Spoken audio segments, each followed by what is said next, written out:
sana sini. Tidak perlu menanyakan sana sini. Apakah kalian ikut aksi? Tidak perlu. Karena kami tidak akan mengajak yang lain yang bukan dalam persoalan. Kami di sini hadir bersama keluarga korban. Kami di sini hadir bersama air mata korban.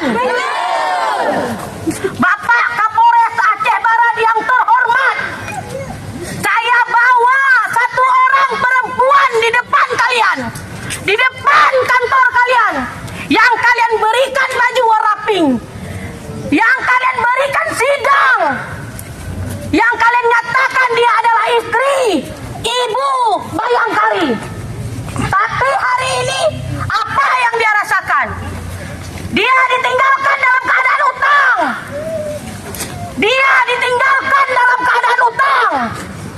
Dia hanya ibu rumah tangga, memiliki 4 orang anak. Setiap malamnya dia menangis di hadapan saya. Setiap malamnya dia tanyakan bagaimana perkara dia. Tapi ketika kami laporkan ke Propam, ketika kami laporkan ke PPA, keadilan tidak didapatkan oleh ibu ini. Keadilan tidak didapatkan oleh ibu ini. Dia hanya memberikan uang 3 juta meninggalkan ibu ini beserta dengan anak-anaknya dan utang bank 6 juta. Logikanya ibu rumah tangga harus menanggung bank.